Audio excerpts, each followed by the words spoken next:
Assalamualaikum warahmatullahi wabarakatuh.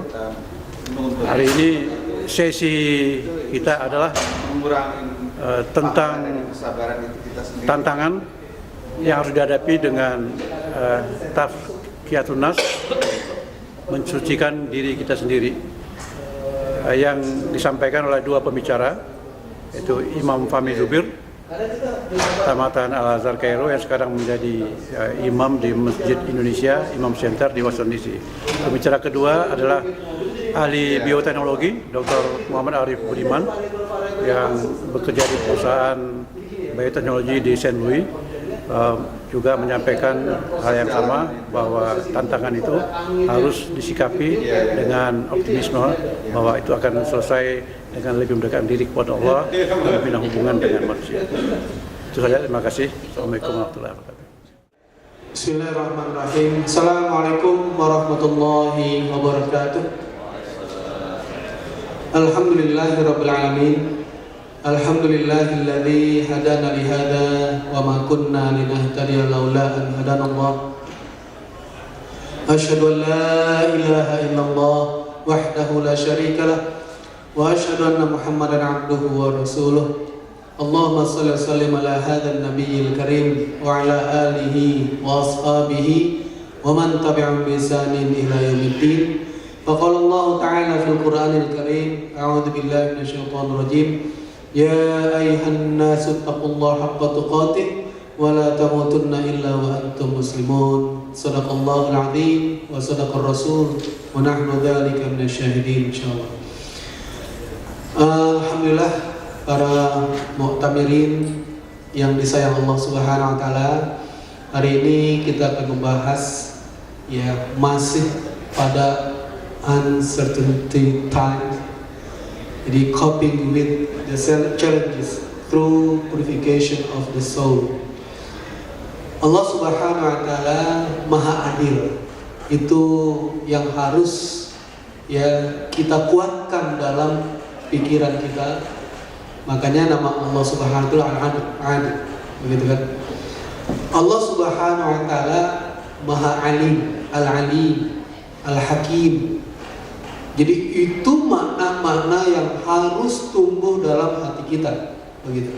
Sehingga di balik itu, ketika kita menghadapi certain uncertainty times, itu kita bisa mengambil hikmahnya. Dari bayi, anak kecil ingin berjalan pasti jatuh. Itu kan sulit bagi mereka yang bayi itu, begitu kan?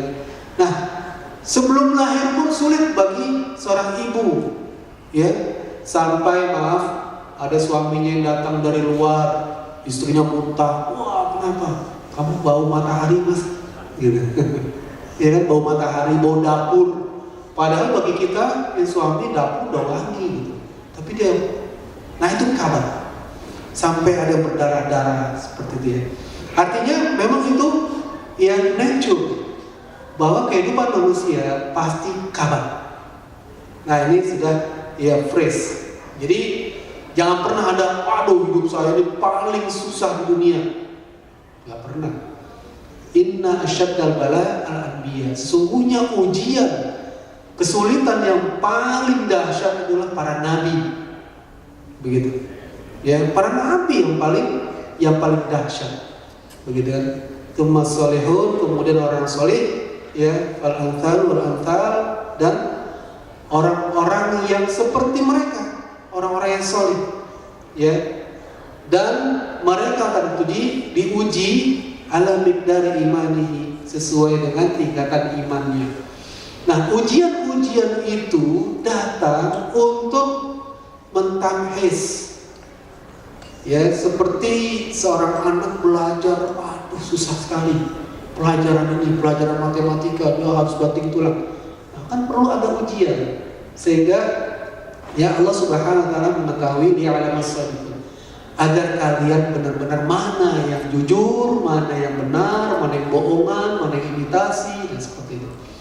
Ini yang kabat. Makna kabat ini adalah kesulitan-kesulitan yang ada di dunia, Jadi kabat identik juga dengan hati, jantung, Sumiyal qalb li'anna al-qalba taqalluban. Disebut hati karena yang namanya hati itu selalu bolak-balik. Selalu bolak-balik. Ini nature-nya dunia. Jadi dunia itu gampang sekali berubah. Kita beli makanan 10 menit kemudian atau setengah jam kemudian akan layu makanannya, akan basi, akan bau dan sebagainya. Begitulah dunia. Ya. Jadi kehidupan dunia itu gak pernah seperti di surga nanti. Di surga itu ya tidak ada yang rusak. Nah ini kabar. Nah kalau kita mengerti tentang laqad khalaqnal insana fi kabad, sungguh kami sudah jadikan manusia dalam kabad, kesulitan-kesulitan, hardship dan sebagainya, maka yakinlah bahwa itu tanda Allah sayang kepada kita, gitu ya. Jadi ini kenapa juga kabad? Karena yang paling penting adalah di situ ada setan. Setan sudah berjanji kepada Allah Subhanahu wa taala dalam surat Al-A'raf, begitu kan? Ya, jadi Allah Subhanahu wa taala marah. Ma mana'aka antas ila amartu. Apa yang membuatmu kamu membangkang, menolak dari perintahku untuk sujud kepada Nabi Adam alaihissalam? Qala khalaqtani min nar wa khalaqtahu min tin. Ya ana khairun minhu. Aku lebih baik dari mereka. Khalaqtani min nar. Engkau ciptakan aku dari api dan engkau ciptakan Adam dari tanah. Kan gitu. Kemudian Allah Subhanahu wa taala ya marah fahbit ya qala fahbit minha fama yakunu laka an tatakabbaru fiha fakhruj innaka minas sabirin. Pergi kamu. Diusir oleh Allah Subhanahu wa taala ya. Tidak pantas kamu sombong begitu. Ya tidak pantas kamu sombong, pergi dari surga ini. Kemudian si setan punya kerja keras, dia berjanji fama awaita ya aku dan lahum siratal mustaqim, sebagaimana engkau sudah melaknat aku maka aku akan awal ya bima awaina. Jadi sebagaimana engkau telah melaknat aku ya Allah, maka aku akan sesatkan mereka dari jalanmu yang mustaqim, begitu ya. Tsumma la'atiyannahum min baini aydihim. Nah, ini janji setan. Aku akan datang dari depan. Ya, aku akan datang dari belakang. Tsumma la'atiyannahum min baini aydihim wa min khalfihim wa an aymanihim wa an syama'ilihim wa la tajidu aktsarahum syakirin. Aku akan datang dari depan, dari belakang, dari kanan, dari tangan, dari sebelah kanan, dari sebelah kiri. Targetnya apa? Wa la tajidu aktsarahum syakirin. Engkau tidak lagi mendapatkan mereka syakirin. Aksaruhum ya syakirin. Engkau tidak lagi mendapatkan manusia yang bersyukur. Itu target cuma satu, tidak bersyukur. Sederhana targetnya kan, tidak bersyukur. Kenapa? Orang yang tidak bersyukur itu sudah menutup kebaikan. Begitu. Ya, nah nanti berhubung nanti kajiannya hubungannya kenapa kita melihat ketemu di satu titik ini? Karena orang yang dia tidak mampu survive menghadapi challenge hidup ini, kemudian dia putus asa, ya padahal kata la ta'asu min rahmatillah, jangan putus asa dari rahmat Allah Subhanahu wa taala, jangan depresi, jangan pernah frustasi dan sebagainya, karena di balik kesulitan itu ada rahmat Allah. Jadi jangan ditutup dengan tidak bersyukur. Saya begini. Memang ya, kalau kita melihat, saya melihat karena saya berhubungan dengan tsunami Aceh itu ya, Masya Allah. Sedih sekali melihatnya, sedih sekali. Ya hancur seluruhnya, anak kecil. Ya, terus kemudian juga yang sedih itu memang yang ketika anak-anak SMP, ya dia lari sama ibunya, terus kemudian ibunya dia hilang, bapaknya hilang, terus kemudian dia survive dalam keadaan dia ditelan oleh tsunami. Kemudian dia ingin survive lagi, ya dia nongol, selamat begitu. Terus digulung lagi, ketelan air laut yang campur lumpur hitam itu, ya terus dia setengah pingsan, dia mencari pegangan-pegangan dan dia selamat dengan seekor angsa, Masya Allah. Jadi tangannya itu dia pegang, dia nggak tahu, terus dibawa. Coba, sepertinya tidak masuk akal seekor angsa yang kecil, dia kayak bebek lah ya. itu kok bisa menarik dia, begitu. Seperti itu, akhirnya tarik dia dibawa ke tempat yang tidak ada arusnya. Akhirnya dia pegang lagi setengah pingsan dan dia alhamdulillah selamat. Ya kurang lebih 3 tahun saya mengobati beliau itu karena kena paru-paru. Ya kita kuatkan traumatic healing supaya jangan frustasi, supaya jangan pernah ada kata-kata menghujat Allah atau tidak bersyukur, karena ini setan masuk sih. Karena ada teman-temannya mengatakan Allah nggak adil. Masa teman saya, ya keluarganya selamat, saya hilang semua. Luar biasa. Kemudian dapat warisan lagi dari orang tuanya yang hilang, gitu ya. Rumah gitu ya maksudnya. Rumah itu harusnya diganti memang BRR waktu itu dana pemerintah. Ternyata diklaim oleh pihak pamannya. Dia ambil rumah itu, nangis lagi depan saya. Sedih saya mendengarnya, ya Allah, tahu lagi hati. Gak punya rumah, gak punya ayah, gak punya ibu. Rumahnya pun diambil, harusnya hak dia kan. Begitu. Terus saya katakan lagi sabar. Ya. Insya Allah ini cara Allah sayang dengan kamu. Alhamdulillah anak itu nurut. Ya, dia bersedih, dia menangis, begitu kan. Terus kemudian, ya, alhamdulillah. Ya, ketika ada tamu-tamu yang datang, herannya kenapa?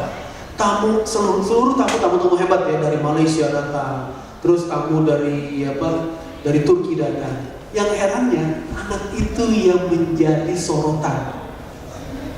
Terus pernah pula ketika dari TV RCTI ke TV 7 itu, ya dia belajar yatim dan herannya menunjuk anak itu untuk masuk TV. Subhanallah. Ini hasil dari bagaimana dia bersyukur bahwa dia masih hidup, bahwa dia masih punya teman, dia masih punya ya kita jadikan kadang-kadang. Nanti berbicara tentang syukur, tentang thamarat, buah daripada ya survive, kesabaran atau menghadapi ujian ini nanti akan dibahas sesi 2. Nah, saya ingin menggambarkan bahwa laqad khalaqnal insana fi kabad. Selalu keluh kesah, selalu tidak stabil, selalu menghujat, menyalahkan. Suami selalu menyalahkan istri kalau lagi tidak stabil.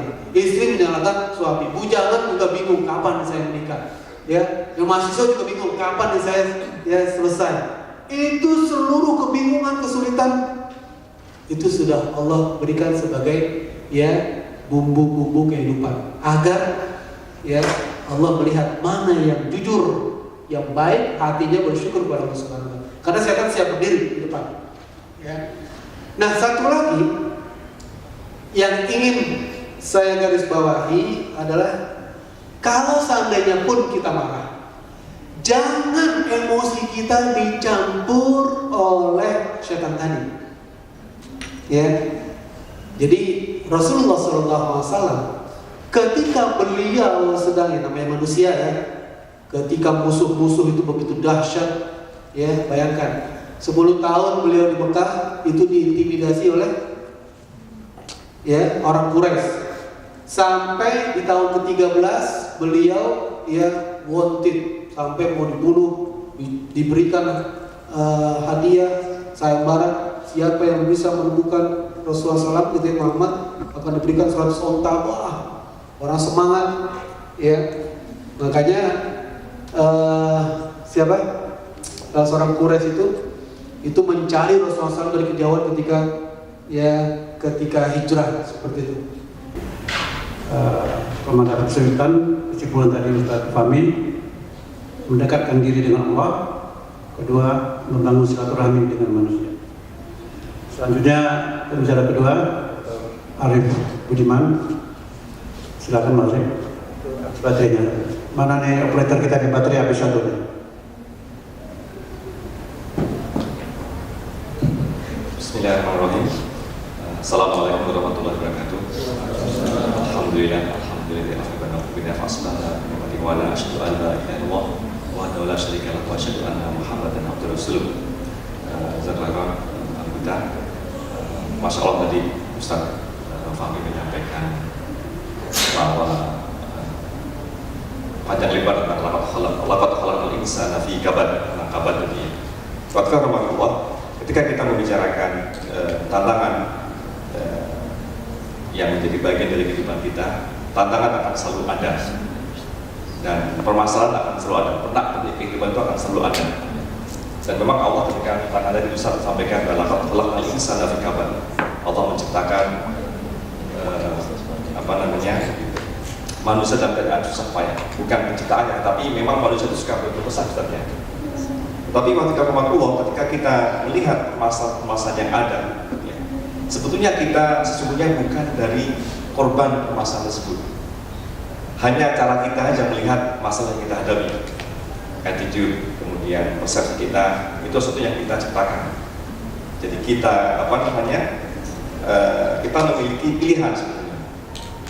Apakah kita melihat bahwa permasalahan yang kita hadapi itu sebagai sebuah berkah? Jadi tergantung kepada how we see challenges is up to us.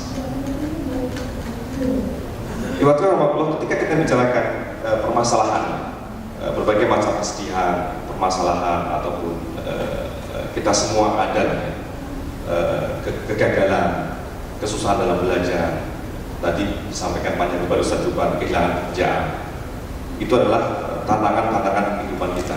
Bagaimana kita bisa mengambil pelajaran dari permasalahan yang kita hadapi. Kemudian bagaimana kita menggunakan ini untuk menguatkan diri kita. Bagaimana kita mampu memanfaatkan untuk kita mengambil benefit ataupun berkah di balik itu semua. Dan tidak hanya itu, bagaimana kita mampu memberikan bantuan kepada orang lain ketika mereka juga memiliki permasalahan yang sama. Dan bagaimana kita membawa istilahnya mengambil pelajaran atau hikmah dari permasalahan yang kita hadapi. Allah mengatakan dalam sebuah surat, wa nabluwannakum bisyai'in minal khaufi wal ju'i wa naqsin minal amwali wal anfusi was samarat. Dan sungguh akan kami berikan cobaan kepadamu dengan sedikit khauf, ketakutan, wal ju'i wa naqsin minal amwal, kelaparan, kemudian kekurangan amwal harta kita ketika kita kehilangan pekerjaan, kemudian juga bahkan dengan kematian, anfus dan buah-buahan. Tetapi Allah mengatakan wabashiri sabirin, berikanlah berita kepada kabar gembira kepada orang-orang yang sabar. Jadi apakah di balik masalah yang kita hadapi itu?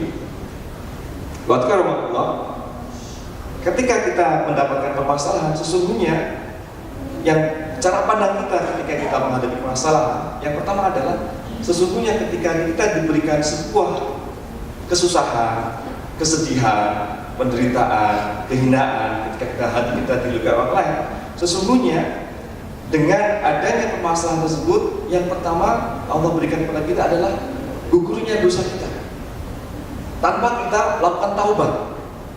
Biasanya kita meminta Allah, ya Allah, ampunilah kami, ampunilah hamba-Mu. Tetapi dengan adanya kesedihan, permasalahan yang kita hadapi itu, Allah menyebabkan gugurnya dosa kita. Di dalam sebuah hadis, Rasulullah mengatakan, tidaklah menimpa seorang mukmin kelelahan, sakit, keresahan, kesedihan, dan penderitaan sampai bahkan duri yang melukai daging kita, kulit kita, kecuali semua itu Allah akan mengampuni dosa orang tersebut karena penderitaannya tadi.